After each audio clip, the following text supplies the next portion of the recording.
যে মানুষের মধ্যে যে সংশয় সংকট আছে নির্বাচন নিয়ে, রাজনৈতিক দলগুলোর মধ্যে যে উদ্বেগ উৎকণ্ঠা আছে, এটা ক্লিয়ার করতে হবে। আর নির্বাচনের পরিবেশ তৈরি করতে হবে। বর্তমানে বাংলাদেশে যে অবস্থা আছে, নির্বাচনের পরিবেশ নেই। আমরা বিগত দিনের মতো নির্বাচন চাই না, যেন তেন নির্বাচন চাই না।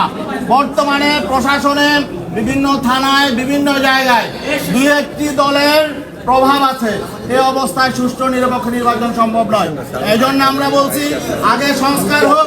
কিভাবে সংস্কার হয়, কতটুকু সংস্কার হয়, এটার উপর নির্ভর করবে পরবর্তী যে টাইমলাইন তারা ঘোষণা করেছে, এর মধ্যে তারা নির্বাচনের ঘোষণা দিবে। কিন্তু আগে সুস্পষ্টভাবে সংস্কারের বিষয়টা সামনে আসতে হবে। সংস্কারের আগে নির্বাচনের ডেট ঘোষণা হইলে এখানে পরিবেশ আরো ঘোলা হবে, এটা আমাদের আশঙ্কা। এই আশঙ্কার কথা বলেছি। বাকি জাতীয়ভাবে আমাদের ঐক্য সংহতি তৈরির জন্য ডক্টর ইউনূসকে বলেছি যে আপনাকে নির্বাচন করেই আপনাকে বিদায় নিতে হবে। ধন্যবাদ।